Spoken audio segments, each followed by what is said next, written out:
Hi, and welcome to Buttermilk Biscuits. Cue angel singing, because I think they do whenever there's buttermilk biscuits being made. Absolutely love them. And I kind of wanted to bring this to you because since I've been here in Colorado, I have made a whole lot of biscuits because my family loves them, requests them. I probably could make them every day. So I've been making a whole lot of biscuits. And you know, it's really not that hard. Let me show you how I make my buttermilk biscuits. So I want to start with 2 cups of all-purpose flour. Don't forget unbleached flour. And then I have a stick of butter that I have placed in the freezer. So I kind of just always keep a couple sticks of butter in the freezer for making biscuits. So you want your butter, and you want your buttermilk really, really cold. And to my flour, I'm going to do 1 teaspoon kosher salt. I'm going to do a tablespoon of baking powder and a tablespoon of sugar, and just get all of that mixed up well. Now I have my oven already preheated. Always turn your oven on first, 425 degrees. And now I'm just going to grate this butter straight into my flour, and I just love this method. I kind of used to just cut my butter in little kind of cubes and place it in the freezer. But when you do that, then you have to either use a pastry cutter to make it finer, or you have to get in there with your hands and do it. And when you have to get in there with your hands and do it, your hands are warm, so that's going to warm the butter up. And we want this super cold. You want these super cold when they go into the oven, because once we coat this butter in the flour and then in the oven, it melts, and that's what makes those beautiful little air pockets in your biscuits. Now be careful when it gets down to just a little bit that you don't grate your fingers as well. And then make sure you get all that butter out of there.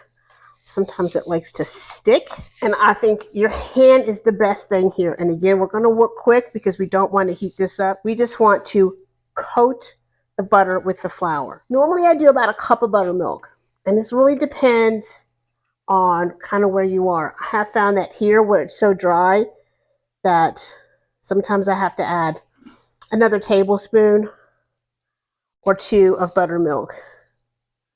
So it's really going to depend on where you are. If you're someplace really humid, maybe you only need 3/4 of a cup. But usually a cup does it for me. And then we're just going to mix this around. And you can tell if it all kind of comes together that you've added enough buttermilk. But if you see a lot of this extra flour that's not getting mixed in, then you might want to add a little more buttermilk. But you want to be able to pat it and it comes together. And I'm going to go just maybe a teaspoon. Oh, maybe I'm going to go with a tablespoon of my buttermilk. And don't work it too much. We're going to just turn this right out on to your work surface. A little flour. And we're going to turn this out onto your work surface here. And then we're just going to give this a few folds. And this is going to laminate our dough, which means it's going to give it its layers. So we're just going to laminate this or turn this, and we're going to do what they call a book fold. Fold it over, press it down, and get it off from your hands.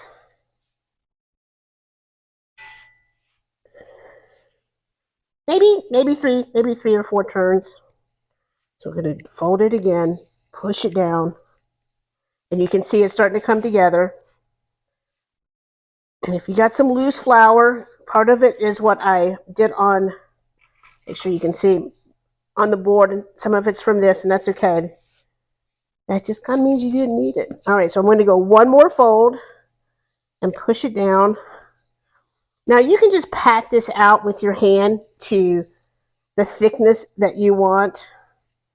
I like a pretty tall biscuit, so I kind of do mine pretty tall. or you could use a rolling pin. I like to just get my hands off of it and stop warming it up. So I like to use my rolling pin.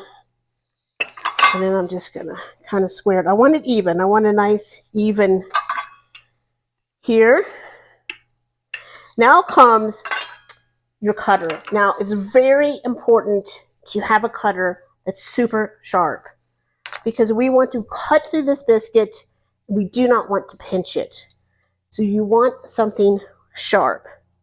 And you want to go straight down and straight up.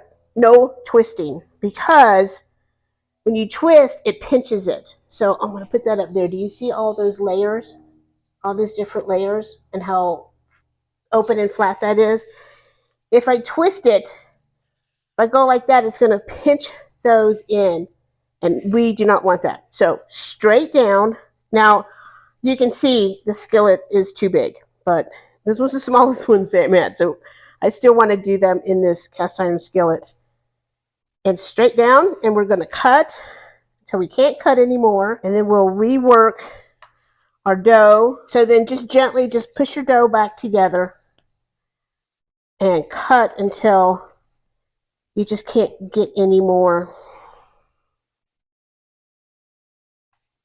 And I think we can probably push that together and make one more.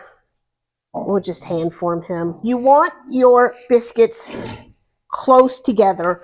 You want them touching, because when they're touching, that's going to help them go up instead of out. Now, if you're making biscuits, you can, at this point, before you put them in the oven, I'm going to throw these in the oven and I'll come back to this.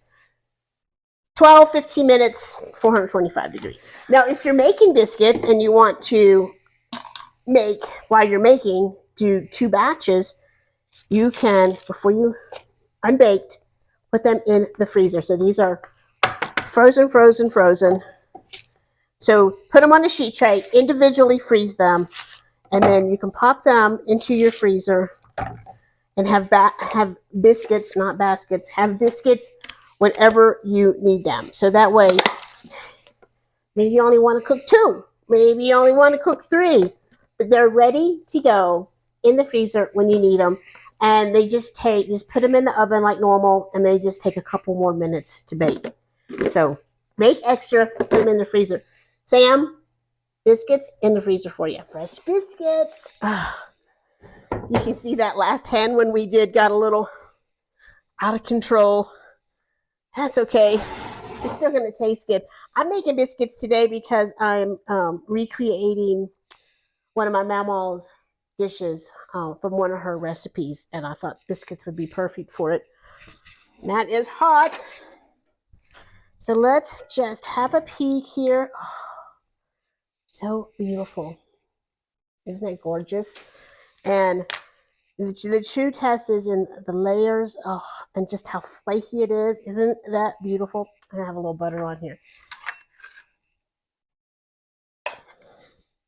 Now, you can also, once these are cooled, freeze them like this, and then obviously pop them out and warm them up.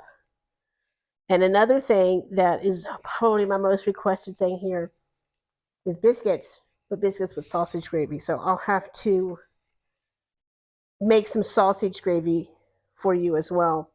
But just look at these beautiful biscuits. Look how beautiful, flaky, fluffy. Look at that. Isn't that amazing? So easy to do. So few ingredients. So delicious. I'm going to eat my beautiful biscuit here. I hope you enjoyed. I hope you start making your own biscuits if you don't already. And if you do, send me a picture of your homemade biscuits. I appreciate it.